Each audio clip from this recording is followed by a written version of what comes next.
This is Think Tech Hawaii. Community matters here.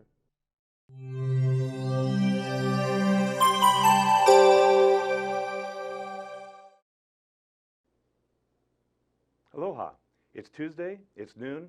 That means it's time for Moving Hawaii Forward. I'm your host, Tim Apicella. A couple of weeks ago, our show focused on the topic of pedestrian safety. Two city representatives described their efforts to educate both seniors and children how to safely cross the risky streets of Honolulu. In 2015 and 2016, Honolulu was the #1 in pedestrian fatalities. How to address such grim statistics and realities has our lawmakers reaching out to communities to identify solutions. We briefly touched on the subject of the newly passed pedestrian law known as Bill 6. This bill has both its supporters and critics. For those who support the law, it's necessary to keep people safe and reverse the numbers of fatalities. For those who hate this new law, it's government overreach into people's lives, and it's nothing more than a babysitter or a nanny law. Love it or hate it, the new law will be implemented on October the 25th. As Honolulu is the first major city in the country to pass such a law, you can imagine the comments one sees on the internet about it. We look at the pros and cons of Bill 6 and let you, the audience, decide if this is a good law or not. So before we continue, I encourage everyone to voice their opinion after watching the show, either on Think Tech Hawaii livestream or on Think Tech Hawaii YouTube, and you can join us on Twitter at ThinkTech. So thank you so very much for joining us. I am not going to have a guest today. We're just going to discuss this, and it's just you and I, So let's talk about the bill. What is the bill? Bill 6 says the following: no pedestrian shall cross the street or highway while viewing the mobile electronic device. So what is a mobile electronic device? Well, according to Bill 6, it's any handheld or portable electronic equipment capable of providing wireless and or data communication between two or more persons providing amusement, including but not limited to the cellular phone, text messaging device, paging device, personal digital assistant, laptop, computer, and they struck out video equipment, so apparently video equipment isn't part of that. What are the penalties if the law is enforced, which it will be on October the 25th? Well, hang on to your wallets, because the first penalty is going to be a grand total of $15 for the infraction. And if you're caught doing it again within a year, that fine's going to soar up to $35. And believe it or not, if you do it for the third time and you are cited for it, you are going to be fined $75. So $15, that's not a whole lot of money, and I guess it's more of an education bill than it is a an enforcement bill. I think that's the intent. So who created this bill and why? That would be Council Member Brandon Elefante, and I wanted to have him on the show as a guest, but unfortunately he's just really tied up and he's got a lot of things going on. So, but he was kind enough to respond to some questions that I sent him. So let's understand why this bill was put into place. Let's understand from his standpoint the motivation and why he did it. Remember, it wasn't just him. We had 7 out of 9 council members that approved the bill, and then of course Mayor Caldwell actually signed it into effect. So let's take a look at some of the support for this bill and the motivation behind it. So the first question I asked Councilmember Elefante was, what was your motivation and reasons to write the bill? And he said, Honolulu has the highest rate of pedestrian accidents to our elderly. It ranked 13th as the most dangerous state for pedestrians of all ages from 2010 to 2014. We also have year-round good weather, and our areas of the island are heavily pedestrian dependent. A member of the community approached me with an idea, and I also heard from students in traffic safety groups at Aiea and Waipahu schools, who are also concerned about the behaviors they have witnessed at their schools and in their communities. So he sat down and talked to high school students. I know that he was quoted in the CNN news report on July the 14th, and this is what Councilmember Elefante said to CNN. These high school groups were concerned for their peers being distracted while crossing the streets and looking at their phones instead of both ways. So it seems to be that is the kind of the origin or how this whole thing started. I then asked them, are you thinking of other pedestrian or safety legislation in the future? And if so, what would that be? What are the important legislation items to protect safety that need to be taking place? And he said, well, not at this time. However, I do have continued focus on walkability and complete streets as well as pedestrian safety. And then I asked, what would you say to those critics of Bill 6 who feel it's unnecessary? And Councilmember Elefante said, while it may seem like a, let me start this again. While it may seem like a no-duh kind of bill, you'd be surprised on how many people do this and are putting their lives at risk. Crossing the street and safety are a shared responsibility between drivers and pedestrians. Crossing the street and safety are paramount. We don't allow distracted drivers, and drivers are not allowed to even touch their cell phones. This bill is to prevent distracted walking and make all us safer. So that's kind of the crux of his motivation behind Bill 6. In the last 2 months, I've been talking to folks and getting their viewpoint, and I've heard a wide range of viewpoints. So here's one viewpoint, and this would be my viewpoint. Pedestrians are being killed in the crosswalks, that's true, and predominantly it's seniors. They're not looking at their cell phones. What's killing our crosswalk, pedestrians in our crosswalk is drivers. 2016, I believe, the average, I think it was 15 pedestrians that were killed and struck and killed. So I'm not sure that cell phones to seniors is the issue, and I'm pretty sure the children aren't looking at cell phones. So there is this demographic of probably about 20 years or younger seem to be those that are walking with cell phones and looking at cell phones while they're crossing the street. I want to read something from ARP. And ARP is an organization set forth to represent seniors. And Barbara Kim Stanton, she's the Hawaii director of ARP, and she said on January the 10th, 2017, our kapuna really shouldn't have to cross their fingers every time they cross the road and hope they will make it to the other side. That's true. 15% of Hawaii's population is 65 years or older. And the National Complete Streets Coalition states that 40% of our pedestrian deaths in Hawaii are seniors. So I'm not sure this bill actually is going to address the seniors that are being struck by what I think is distracted drivers. Drivers are not paying attention. I know there's a law in the books that basically states that you will not even hold or do anything with your cell phone, but it's being ignored. How many times do you look over to the car next to you and you see the driver looking down at the bottom of the steering wheel? Chances are there's a cell phone down there, and I doubt very much that the law is, I know there's a lot of citations being issued, but I'm not sure that the law is really cutting back the distracted driver issues, and unfortunately, our pedestrians are at stake. 2 weeks ago, I did have a representative from the city, and one comment that came from one of the individuals who I interviewed, he said it perfectly. He said, when people cross onto a crosswalk, some pedestrians, and they're not looking down at cell phones, but they walk as if there's an invisible bubble over them, and that they're completely immune from anything entering into that protective bubble. And I've seen that. One of the terms I came up with is it's almost like the matadors of New York streets.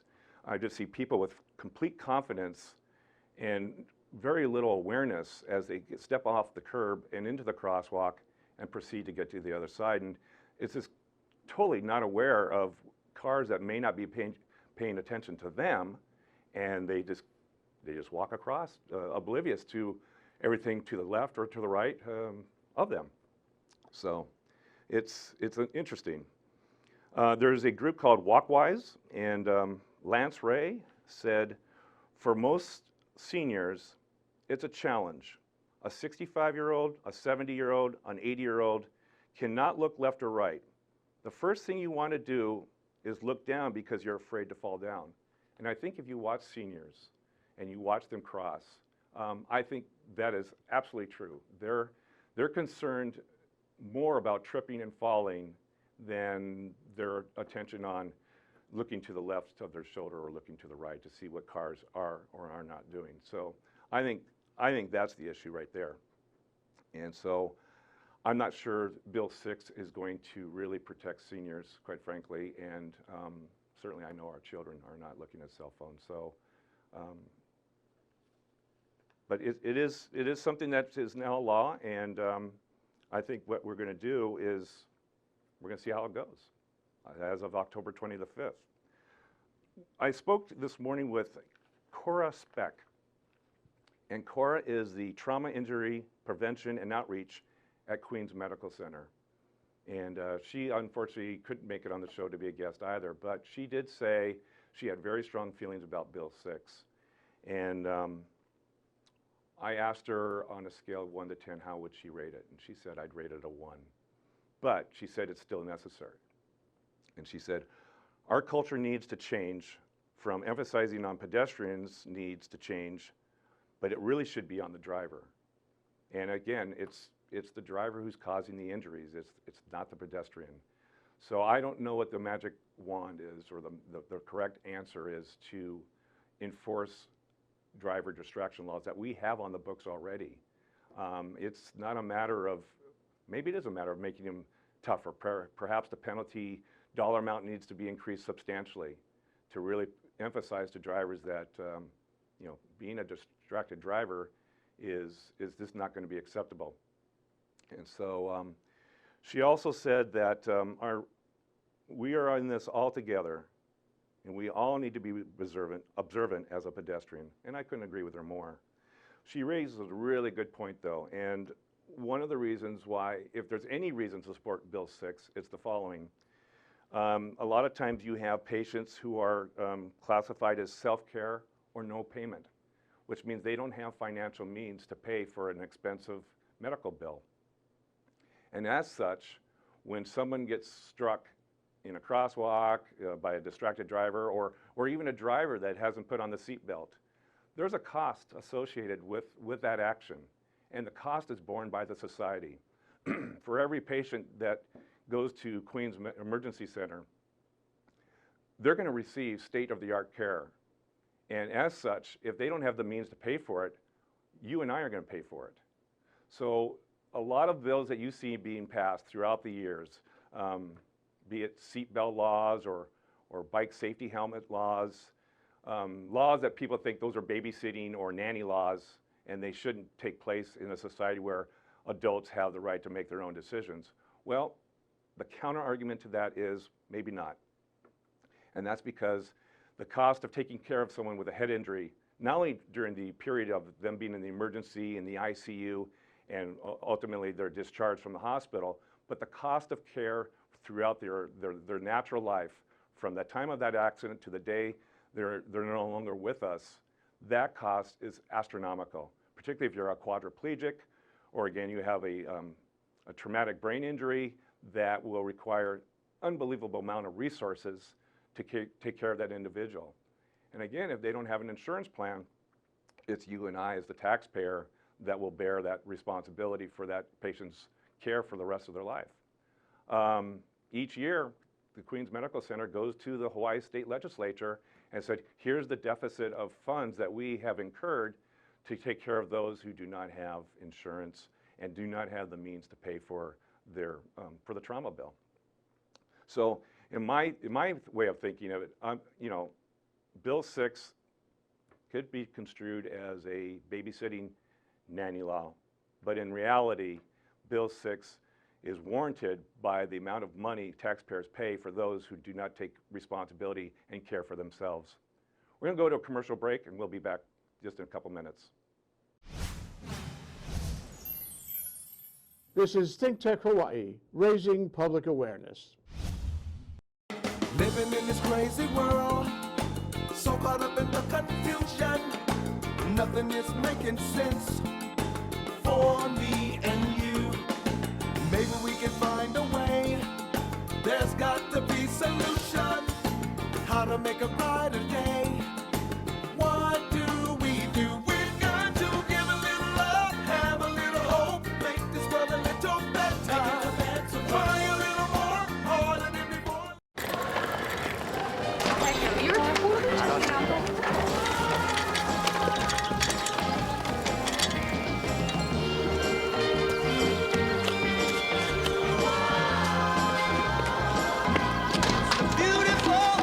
Thank you.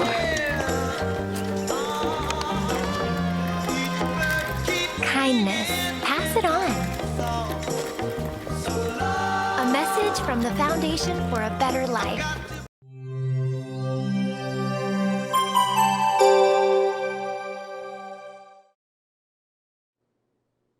Hi, welcome back to Moving Hawaii Forward. I'm Tim Apicella, and today we're talking about Bill 6, the Pedestrian Crosswalk Cell Phone Bill, and we're here to talk about why it got passed and some of the issues associated with Bill 6. So at the end, I talked about some of the rationale for why maybe this bill is a good idea. Let's talk about some other issues. Let's talk about enforcement. I asked Council Member Elefante, what specific challenges have you been advised by HPD regarding enforcement of Bill 6? And his response is the following. We changed the law from holding a phone to viewing a phone. This is because many people hold their phone and wallet as they cross the street, but they aren't actually using it and looking at it, and so they're not distracted. It is the distraction from your surrounding and from the vehicle movements around you. That is the critical component to being safe as you cross a street or roadway. He further said, HPD is going to do as much public education as they can. We want people to understand that this is for their safety and to increase situational awareness. So I think that's a good point. Further, he said, so that when people take responsibility for being safe on our roads, road safety is a shared responsibility for everyone, whether they're a pedestrian, a driver, or a bicyclist. And the last thing I said that, do you have any comments about this bill outside of the questions I've written here? And he said, the bill is not about enforcement, but about awareness, education, and safety. The National Highway Safety Administration has noted substantial increases in pedestrians killed using cell phones over the last several years, and now specifically tracks cell phone accident statistics. And that's one of the things that the person from Queens also said is look at the data. So I did look at the data, and I have not been able to tell there's a direct correlation between accidents and pedestrians in the crosswalk using cell phones or any electronic device. We clearly have statistics. The National Safety Council in 2016 had 1.6 million crashes, and of those, 330,000 injuries are from drivers who text. So that's a glaring statistic. But that's about drivers. That's not about pedestrians.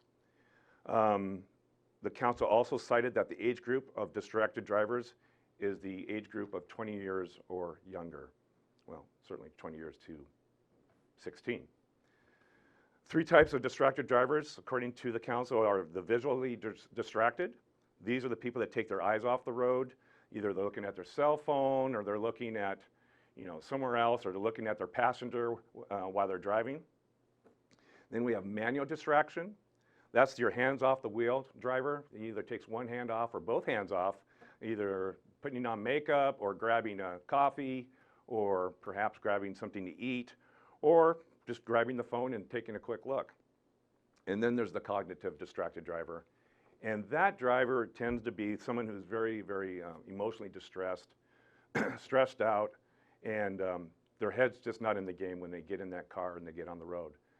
We touched upon this type of driver when we discussed about a month ago regarding road rage on our Hawaiian streets. So how can you legislate people that have their heads in the cloud?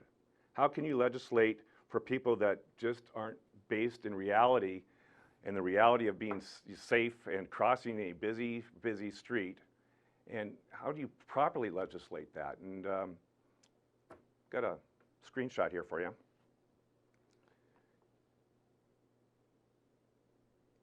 You can't. People will do what they do. And I don't know if there's sufficient legislation that will take effect for those that are not paying attention, and they're just like chickens crossing the road, just trying to get to the other side, and they'll get there or they won't. I think most people are pretty conscientious when they cross the crosswalk because it's dangerous out here, and I think most are very, very concerned about that. I want to play a video here. I went on the street and asked some people just outside our studio what they thought about Bill 6. So we'll put that on for you. Yeah, I think it's too much. Okay, yeah. tell me why, because a lot of people share your thoughts. Yeah, I mean, just because you have a cell phone in your hand doesn't mean that you're not paying attention to, you know, the light or when it's going to end. So I noticed that both of you don't wear a watch. You use your cell phone as your primary source of telling time. Right, but normally we don't want to normally we can control the time. We don't look at time when we're walking. So I see the point, trying to be more safe. But I think I agree to my friend. If it's just seeing your have a cell phone on hands, just gonna give you a ticket. I think that's unfair. Do you think the law should focus more on the driver who's using his cell phone while he's driving? Yeah, I think so, because they get to control better than the pedestrian. And a pedestrian doesn't hit a car hits the pedestrian? Yeah. What would you say, what would be an improvement to the pedestrian law? What would you suggest? I think if everybody do their part, it would be better. So people follow, if it's they're not walking sign, people should not walk in the pedestrian. I think that's pretty much. What do you think? Yeah, I agree with him, actually. Yeah. All right, gentlemen, thanks for sharing your thoughts, and appreciate it very much, and keep your cell phones in your pocket. Okay, well, that wasn't too atypical of the responses I've gotten on the street. And, excuse me, the bottom line is it's going to be a reality on October 25th. So this did not pass completely with everyone on the city council. There were two people that did not vote for it. One was council member Ernie Martin, and one was Ann Kobayashi. And what Ernie Martin said was the following: given the issues that Honolulu faces, such as the homeless and our rail project having a $3 billion deficit, there are more pressing matters that I prefer for us to focus on. He further said, I've always been careful not to introduce legislation for issues that could be addressed through other means. Teenagers are more influenced by their peers. A social media campaign would probably be more expansive than any legislation we pass. So that's was his rationale, and that's also the rationale I've heard about it from others, is that we've got bigger problems here. We've got problems that pale in comparison, particularly with the $3 billion shortfall of rail. And the comments I've heard is, why are we doing this? Well, in defense of Bill 6, I'll go back to the point that people are being hit, they are being maimed, and the medical costs associated with their care to the end of their life is a substantial amount, thousands, if not $1 million or more, that we as taxpayers are going to have to bear the cost of. And the bottom line is, we got to start somewhere. So that's in support, at least coming from me. Mayor Caldwell said on CNN, sometimes I wish there were laws we did not have to pass, that perhaps common sense would prevail, but sometimes we lack common sense. Okay, so it's a common sense law bill. So I have to ask, the question, because that's just my nature. I just have to ask the question. We have 997,000 people on this island. As per the last census, about 405,000 residents in Honolulu proper. Who's we? That statement makes it kind of sound like none of us have common sense, where in actuality, maybe just a few people don't have common sense. And I go back to the point is, can you legislate a whole bag full of laws trying to prevent those who just have little or no common sense? Now again, this bill probably is focusing on younger folks, and no one wants to see them hurt. So maybe this will be a reminder to anyone who is younger and can't seem to put the cell phone in their pocket. And perhaps this bill will be a reminder. I hope that this law will actually get to the target market that it is intended to reach. And as you heard from the sponsor of the bill, Councilman Elefante, he talked initially to high school folks. So I'm not going to pick on high schoolers, but it is a demographic that this law is going to want to focus in on. So I can go on, but I got a lot of comments from the internet regarding things that I probably don't even want to mention because they weren't very kind comments. So I'll ignore that, and I'll just say we'll conclude our discussion. I'd like to hear from you. If you had an opinion about this bill one way or the other, please contact us. We'll show that again. I'd also like to announce that September 5th, I will not be on the show. I'm going to take a little sabbatical, and we will have Maria Tome. She's going to fill in for me and carry on Hawaii Moving Forward. So that is Hawaii Moving Forward. I'm Tim Apicella, and thank you for joining us. We'll see you again. Aloha.